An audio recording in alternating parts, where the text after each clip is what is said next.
Salam sepak bola, salam jumpa dan damai sejahtera untuk kita semua. Kembali berjumpa di ruang sepak bola Paulus S. Rogen.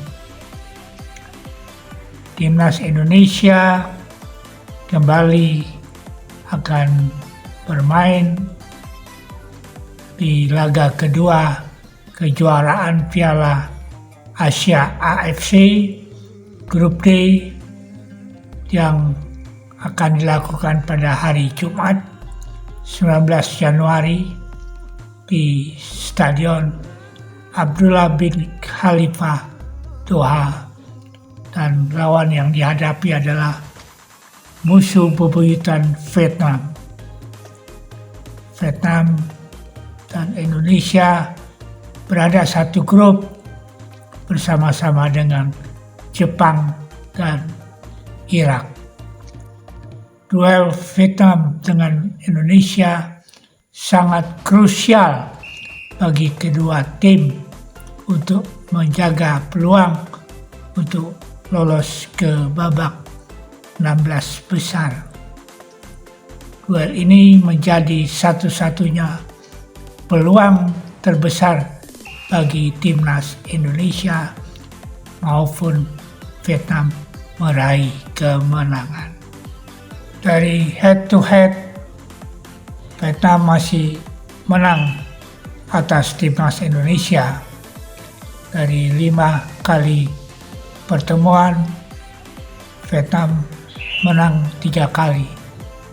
Tetapi yang terakhir di SEA Games tahun 2023 di Kamboja, Indonesia bisa mengalahkan Vietnam.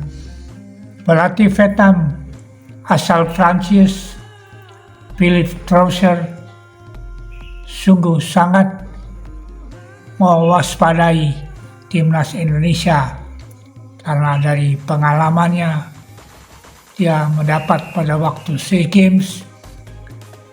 Indonesia mempunyai beberapa kelebihan. Yang pertama, mereka adalah tim perpaduan gabungan pemain-pemain Indonesia yang berlaga di kompetisi Eropa dan pemain-pemain Indonesia yang berlaga di kompetisi Liga 1 Indonesia.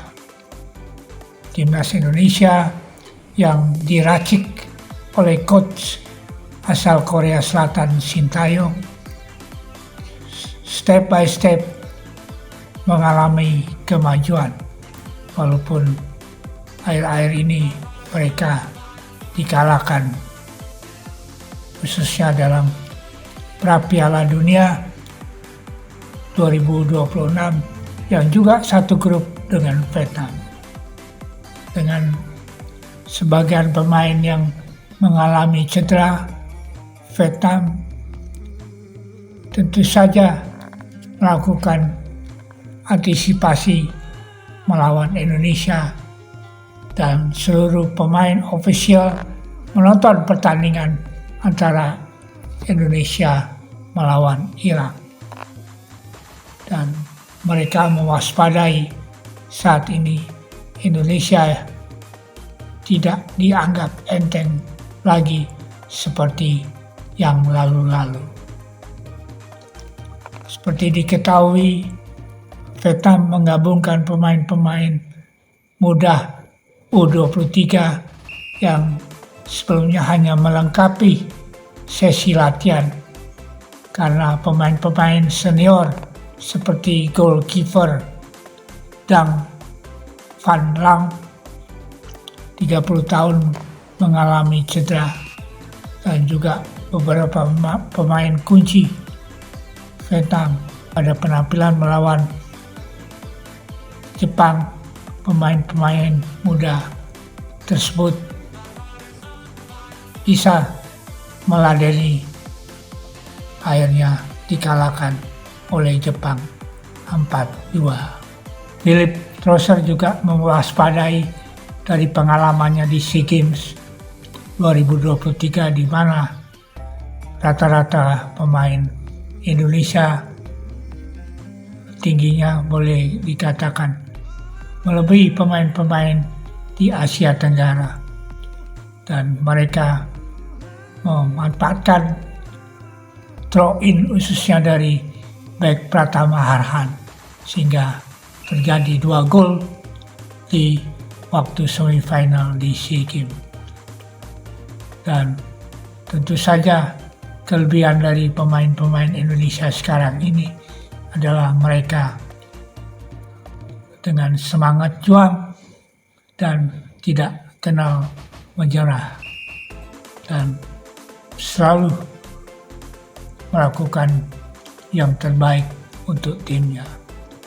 Selain itu memang ada kelemahan di tim Indonesia, masih kurangnya chemistry terutama di bagian pertahanannya, dan ini bisa kita manfaatkan dengan permainan dari Vietnam yang mengandalkan speed and power dan juga kontra attack.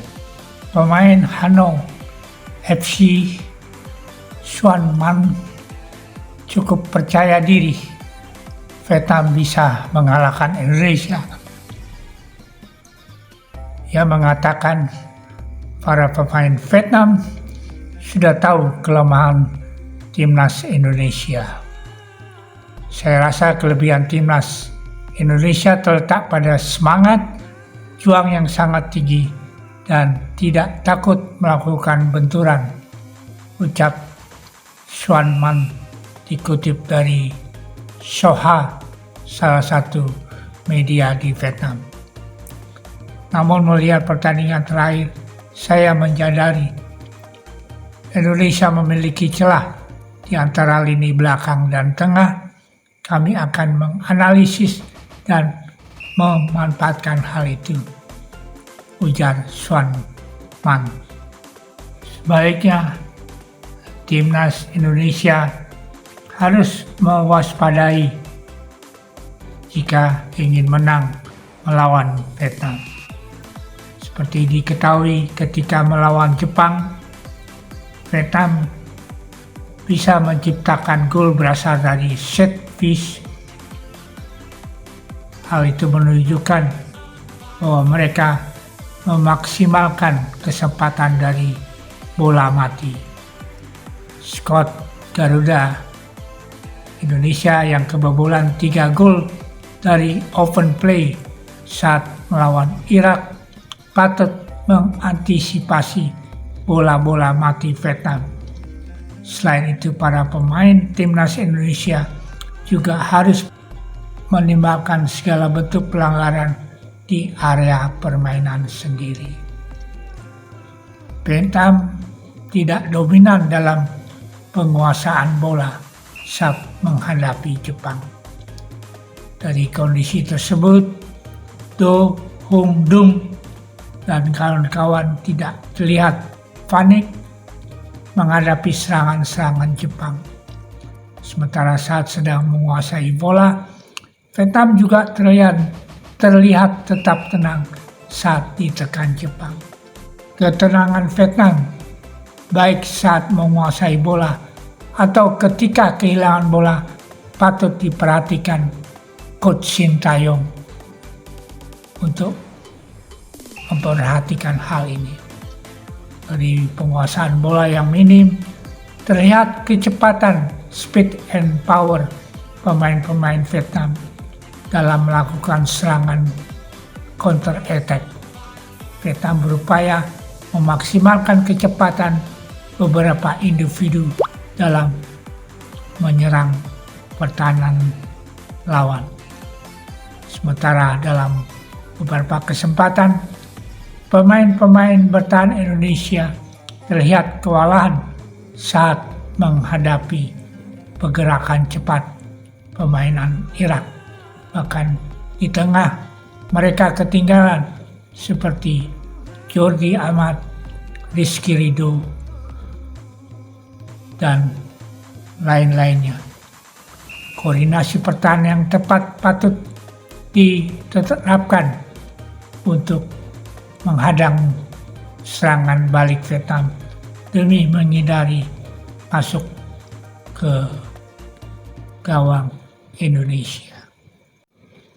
Pertarungan Indonesia dengan Vietnam sendiri bisa menjadi keuntungan bagi Indonesia, walaupun dari segi peringkat Indonesia kalah jauh.